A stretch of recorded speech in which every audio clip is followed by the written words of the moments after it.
निज साक्षी रूप अपार है, निज साक्षी रूप अपार है, सत एक द्वैत विचारा। निज साक्षी रूप अपार है, सत एक द्वैत विचारा। निज साक्षी रूप अपार है, सत एक द्वैत विचारा। सदा अयोनि अखंडय करता, सदा अयोनि अखंडय करता, सदाय जन्मा और मरता, सदा जन्मा और मरता। बटे घटे बढ़े नहीं सदाय जरता, घटे बढ़े नहीं सदाय जरता। निज अनन्य निराधार है, निज साक्षी रूप अपार है, निज साक्षी रूप अपार है। अविनाशी अचल सुधारा, अविनाशी अचल सुधारा। संत सत एक द्वैत विचारा, सत एक द्वैत विचारा। एक दोय कछु कहा न जाए, और न दूजा कहाँ समावे। हरि मन वाणी की गति बिलावे, निज परमानंदय विकार है। नहीं तिरगुण माया का चारा, नहीं तिरगुण माया का चारा। सत एक द्वैत विचारा, सत एक द्वैत विचारा। संशय भ्रम क्लेश न कोई, अनुभव निभय की गति खोई, अनुभव निभय की गति खोई। अटल जाया सतचित सोई, नित्य आनंद का आधार है। सत व्यापक घन उचारा, सत व्यापक घन उचारा। राम प्रकाश सोई अधिष्ठाना, राम प्रकाशन ज्ञान ज्ञाना। गुरु शिष्य कियान, गुरु शिष्य क्रिया गया नाना। सो राम प्रकाश विचार है, नहीं ज्योति ज्योति अंधारा, नहीं ज्योति ज्योत अंधारा। सत एक द्वैत विचारा। निज साक्षी रूप अपार है, निज साक्षी रूप अपार है, सत एक द्वैत विचारा। बिल्कुल सही है कि सत एक अद्वैत विचारा, अर्थात सत्य केवल एक ही है, ब्रह्म केवल एक ही है, परमात्मा केवल एक ही है। इसलिए इन्होंने कहा कि निज साक्षी रूप अपार है। जब साधक साधना करते करते अपने स्वरूप को पहचान जाता है, निज साक्षी रूप, जो साक्षी है, जो अपना निज रूप है, साक्षात्कार हो जाता है, अपने स्वरूप को पहचान जाता है, तो कहता है निज साक्षी रूप अपार है। उसका रूप तो बूंद का जो रूप है, जब सागर में मिल जाती है तो सागर हो जाती है, वही अपार है। उसका आदि अंत का कोई पता नहीं, सब जगह है, इसलिए वह अपार है। न उसका आदि का पता है, न अंत का पता है। तो इसलिए उस सत्य जो साक्षी स्वरूप हमारा है, जहाँ हम शरीर भी नहीं होते हैं, मन भी नहीं होते हैं, तो जो होता है वही हमारा साक्षी रूप है। अर्थात हम वहाँ शरीर और मन नहीं होते तो आत्मा हो जाते हैं। आत्मा चूँकि निराकार है, दिव्य प्रकाश पुंज है, ज्योति स्वरूपा है, इसलिए वो अपार है। उसका आदि अंत का पता नहीं, यानी वही आत्मा जब अपने निज स्वरूप परमात्मा में विलय हो जाती है तो अपार है। तो इसलिए कहते हैं सत्य एक अद्वैत विचारा, यानी सत्य केवल एक ही है, एको ब्रह्म द्वितीयो नास्ति। ऐसा वेद भी कहते हैं कि ब्रह्म केवल एक ही है। और वो है कैसा? कह रहे हैं सदा योनि, वो कभी योनि में नहीं पड़ता। ये मनुष्य जोनी, अन्य जोनी, 84 लाख जोनी, ये सब जोनी में नहीं पड़ता है वो। हाँ, उसकी एक बूंद इनका उनके इन सभी समस्त जगत ब्रह्मांडों में है, लेकिन वो परमात्मा नहीं है। वो तो उनमें होती हुई अलग थलग है। बूंद कभी सागर थोड़ी ही हो सकती है। बूंद किसी डिब्बे में बंद करके रख लो थोड़ा जल, वो अलग की बात है।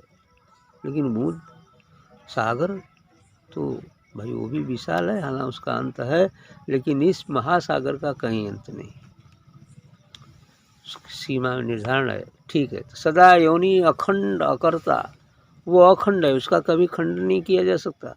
समुद्र से चाहे जितना ही जल निकाल लो, लेकिन उसके में कोई कमी बेसी नहीं होती।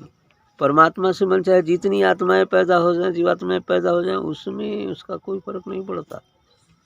मन चाहे जितना आत्माएं पैदा हो जाए, लेकिन वो तो सदैव एक रस रहने वाला है, अखंड है, योनि में नहीं आता है, अकर्ता है, अकर्ता होते हुए कर्ता भी है, सदा जन्मा और अमरता है। वो अजन्मा है, कभी जन्म नहीं लेता है, और अमरता है माने एकदम अमर है, कभी मरने वाला ही नहीं है। सदा शाश्वत चिरंतन सनातन जो कह लो, ऐसा है वो हमारा साक्षी रूप। हम वही हैं। हम भूल से अपने को जीव समझकर इस काम क्रोध लोभ मोह मद मत्सर ये संसारिक विषय वासनाओं में भूले हुए हैं, और अपने वास्तविक स्वरूप को हम नहीं जान पा रहे। ये वास्तविक स्वरूप तभी जाना जा सकता है जब किसी संत सद्गुरु के शरण जाओ और पूर्ण निष्ठा, पूर्ण विश्वास और आस्था के साथ चलो उनके बताए मार्ग पर। ये नहीं कि आन के मनी गए सुन लिए बात, ऐसा नहीं होता है।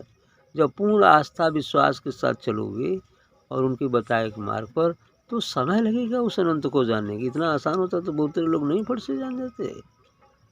यहाँ तो कहा जाता है कि लाखों करोड़ों में एक दो जानते हैं। लाखों करोड़ों में एक, चलने वाले भले चले लाखों करोड़, लेकिन उन चलने वालों में एक आध दुक्का जानता है, सब नहीं जानता है। ये बात इसलिए यदि पूर्ण निष्ठा, पूर्ण आस्था और विश्वास के साथ समर्पण भाव से यदि हम इधर चलते हैं तभी जान सकते हैं। घटे बढ़े नहीं सदा अजरता, यह तत्व न कभी घटता है न बढ़ता है। वही बात, समुद्र से चाहे जितना जल निकालो घटेगा नहीं, और उसमें चाहे जितना जल डालो बढ़ेगा भी नहीं।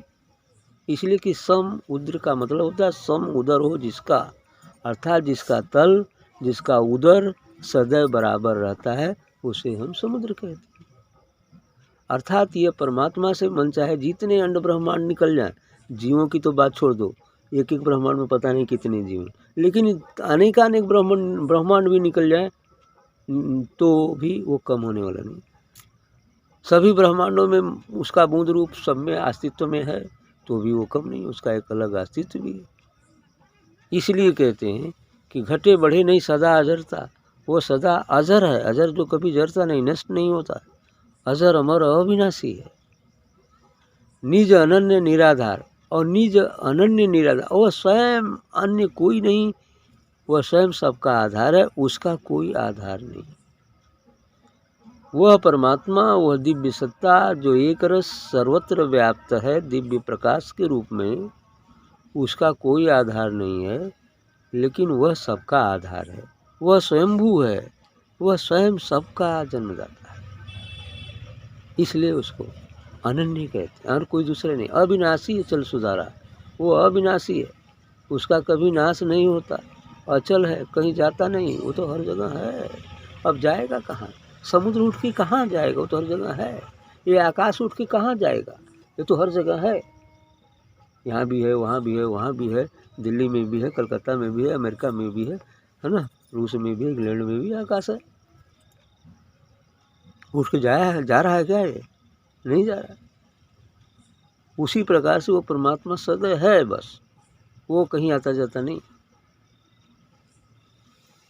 और अविनाशी अचल सुधारा है, निराधार, ठीक है, अविनाशी अचल सुधारा है। आगे है एक दो हाँ जड़ता निज अनन्य हो गया ना। एक दो कुछ कहा न जाए, एक दो ऐसा कुछ कहने की बात नहीं है।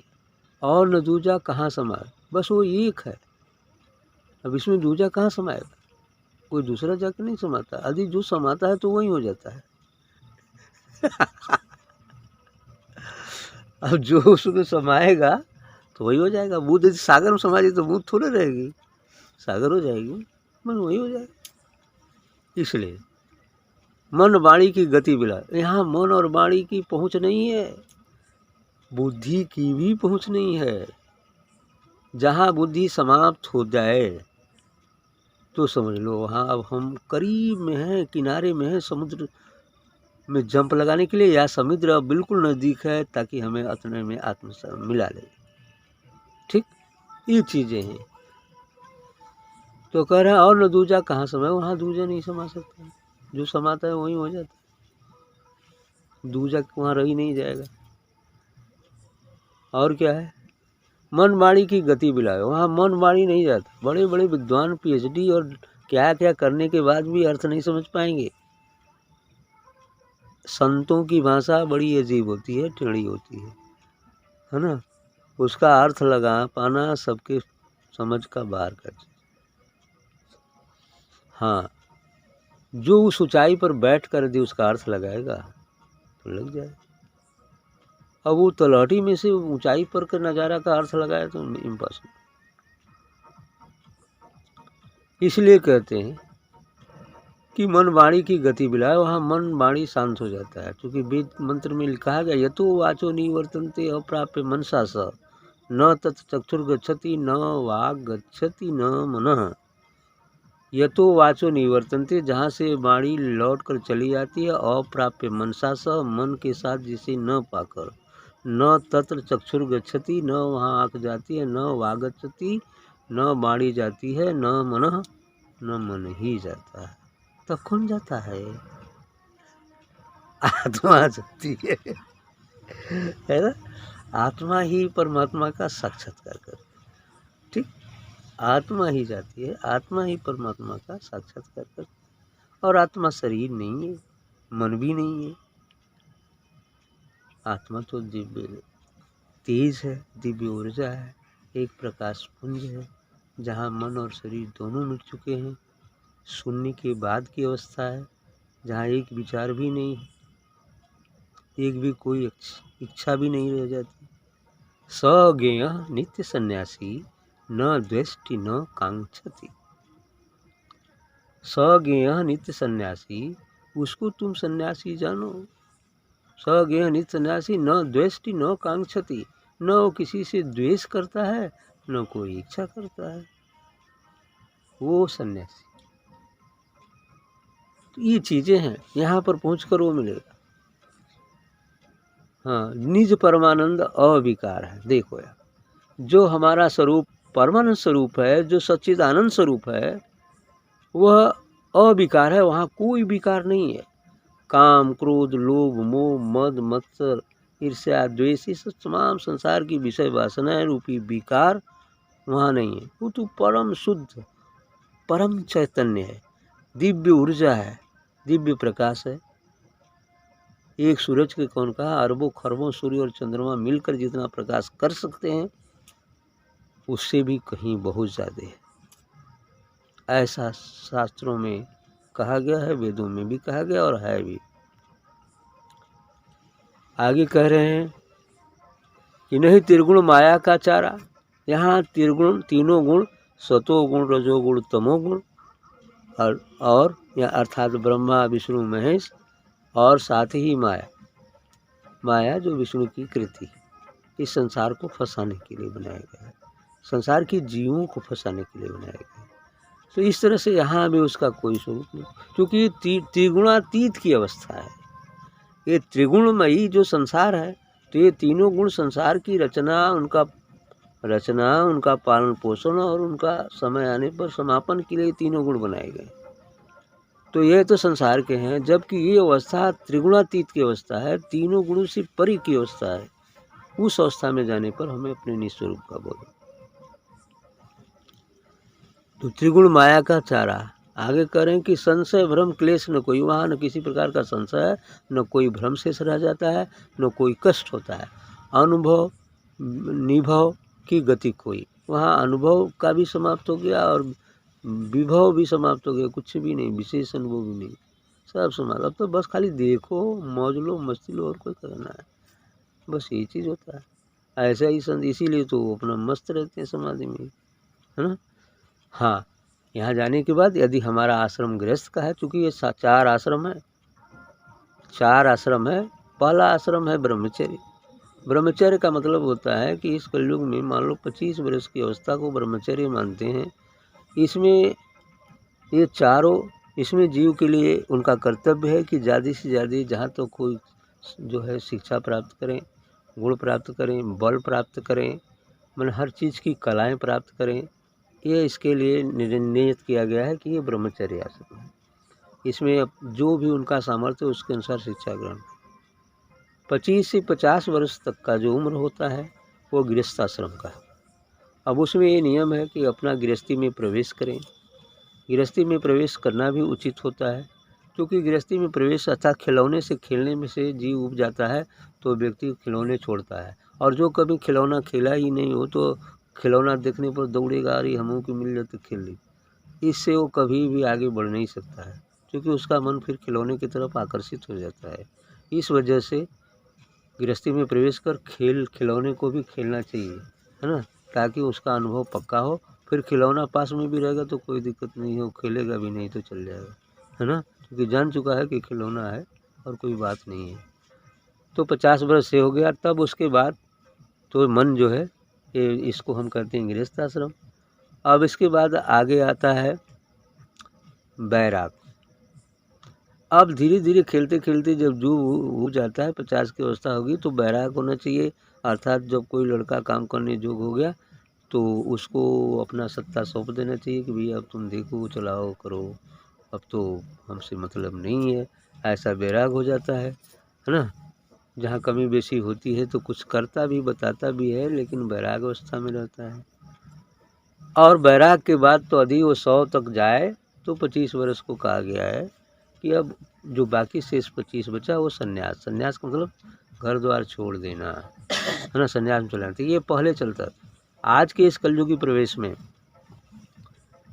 जब अवस्थाएं बहुत लंबी होती थी तो ये चला करता था, लेकिन आज के इस प्रवेश में घर में ही रहकर और पत्नी के साथ भी अध्यात्म और में चला जा सकता है और आराम से वही चीज़ प्राप्त किया जा सकता है जो जंगल में जाकर लोगों ने जुगों जुगों तक तपस्या करके भी नहीं पाया। वही चीज़ आप इस 40 वर्ष के अंदर ही प्राप्त कर सकते हैं, यदि आपका लगन, श्रद्धा, विश्वास, सद्गुरु के प्रति निष्ठा अच्छी हो, अच्छे ढंग से चलते हों, तो इस गृहस्थ आश्रम में घर द्वार में रहते हुए भी आप वही चीज़ प्राप्त कर सकते हैं। ये गृहस्थ आश्रम। और विशेषकर आप इतिहास उठाकर देखिए कि जो भी संत महापुरुष विशेषकर हुए, कुछ एक लोगों को छोड़कर गृहस्थ आश्रम से हुए। कबीर साहब गृहस्थ में थे, रैदास जी गृहस्थ में थे, है ना। हालांकि बुद्ध तो गृहस्थ में थे लेकिन बैराग ले लिए। और इसके अलावा भी पैगंबर, पीर पैगंबर साहब भी गृहस्थ में थे, सुकरात गृहस्थ में थे, तमाम बहुत सारे गृहस्थ में ही चल कर पाए हैं, है ना। ऐसा नहीं कि लोग घर द्वार छोड़कर जंगल में गए, लंगोटियाँ गाए तभी मांगे। अरे ये तो बाहरी आडंबर दिखावा है। और घर द्वार जंगल में लंगोटी लगाना मतलब तुम शरीर विहीन हो जाओ, अभी विहीन हो जाओ, नंगा होना, अब आडंबर रखना कि हम बैराग में, अरे क्या करना है, मन से नंगा हो जाओ। अर्थात शरीर रहते शरीर मिट जाए, मन मिट जाए, फिर दर्शन है। वो तो बाहर से ढोंग गया, हम तो साधु हो गए, साधु हो गए। तो साधु का बाहरी दिखावा तो साधु का है, आंतरिक दिखावा साधु तो रही है। आंतरिक, जब आंतरिक में साधु होगा तो हर जगह साधु है, चाहे पहने रहे चाहे नंगा रहे, कोई फर्क नहीं पड़ता। ठीक, तो संशय भ्रम क्लेश न कोई, हाँ अटल अजाया सच्चित सोई। कह रहे अटल है, अजाया है, उसको कोई जन्म देने वाला नहीं है। ये संसार तो जाया है उसका, लेकिन वो अजाया है, उसको कोई जन्म देने वाला नहीं है, अटल है। सच्चित सोई, वही सच्चित आनंद है, वही परमात्मा एकमात्र सच्चित और आनंद है। वही क्षर अक्षर और निरक्षर भी है। बिल्कुल सभी तीनों ब्रह्म, क्षर अक्षर और निरक्षर यानी ये क्षर अक्षर से न्यारा वह नि अक्षर जो परमानंद है, जो सच्चिदानंद स्वरूप वही है। नित आनंद का आधार, वो हमेशा आनंद ही आनंद है, बस उसमें आनंद ही आनंद है और कुछ नहीं, बस आनंद का महासागर है, आनंद का महासागर है वो। सत्य व्यापक घन उचारा, सत्य व्यापक है मैंने सत्य है, वही एकमात्र सत्य है, सर्वत्र व्यापक भी है ना। और जो कुछ भी ये उच्चारण होते हैं वही करता कराता है, जो भी बोलते हैं सब कुछ वही है, कुछ भी उससे बाहर नहीं। गुरु शिष्य क्रिया गया ना आना, मैंने गुरु शिष्य क्रिया भी यहाँ समाप्त हो जाती है। अब गुरु शिष्य कहाँ रह जाता है, जब शिष्य गुरु में मिल गया तो गुरु हो गया ना। जब बूंद सागर में मिल गई तो सागर हो गई। अभी साधना करते करते साधक परमात्मा में मिल जाए, सदगुरु में मिल जाए तो सदगुरु हो गया। अब वहाँ गुरु शिष्य तो बहरे के लिए, संसार के लिए है ना, कि ये गुरु हैं ये शिष्य हैं। अब गुरु शिष्य चलते चलते चलते चलते गुरु शिष्य दोनों मिलके जब एक हो जाते हैं तो दो शरीर एक जान हो जाते हैं। दो शरीर भले दिखने को लगेगा लेकिन गुण एक हो जाएगा, है ना। संसार में शरीर में यदि हैं तो गुण एक, शरीर अलग अलग रहेगा, लेकिन वास्तविकता ये होगी कि जैसा ज्ञान गुरु का है वैसा शिष्य को हो जाए। उसी प्रकार जैसे यदि दीपक में तेल बाती भर के एक ठे जल रहा है दीपक, बत्ती तेल लगा के रख दो, एक ठे दूसरा दीपक जो बुझा हुआ है जिसमें तेल बाती संजोया गया है लेकिन वो जल नहीं रहा है, तो अब ये शिष्य बन गया, ये गुरु बन गया।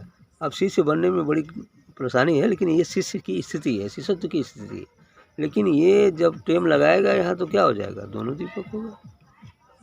अब रह गया कोई अछूता, दोनों तो दीपक ही हो गए, दोनों गुरु हो गए। हाँ, उसका बर्तन कुछ और हो सकता है, इसका बर्तन कुछ और हो सकता है, लेकिन जो ज्योति है, जो गुण उसका है प्रकाश देना, वो तो एक ही है। ज्योति का स्वरूप भी एक है और जो ज्योति का स्वरूप गुण है प्रकाश देना, वो प्रकाश भी है, वही चीज़ है। ठीक,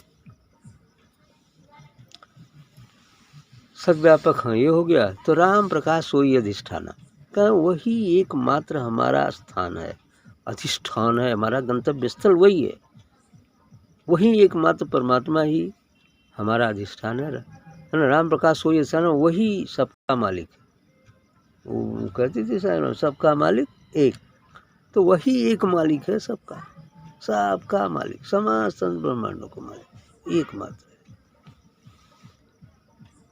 वही अधिष्ठान है। राम प्रकाश न ज्ञान अज्ञान, वहाँ न ज्ञान और अज्ञान दोनों मिट जाते हैं।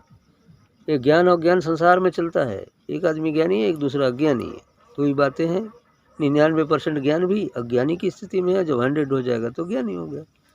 ठीक, तो जब 100 का मतलब होता है कि जब परमात्मा को बूंद सागर में मिल गई तो 100% हो गया। अब बूंद सागर के किनारे जाके खड़ी भी हो जाए तो उसे 99% मानेंगे, और 99% का मतलब अज्ञानी है। जब तक सागर में नहीं मिलेगी, सागर नहीं हो जाएगी, तब तक ज्ञानी नहीं हो सकती, भले वो बूंद के किनारे जाके खड़ी ही क्यों ना हो। ये चीज़ें राम प्रकाश ने ज्ञान अज्ञान, गुरु शिष्य क्रिया, ये सब समाप्त हो जाता है। सो राम प्रकाश विचार है, मैंने यही राम प्रकाश जी का विचार है कि यही संतों का विचार है। नहीं ज्योति ज्योत अंधारा, मतलब वहाँ ज्योति नहीं है, अंधारा भी नहीं है, बाकी प्रकाश है। ज्योति नहीं है, जैसे बल्ब जल रहा है, एक पिंड है, लेकिन इसका एक प्रकाश अलग है। तो उस प्रकार से वहाँ सूर्य चंद्र तारे तो नहीं है, लेकिन अनेकानेक सूर्य चंद्र तारों जैसा प्रकाश है, बस ओनली प्रकाश है, ये पिंड नहीं है।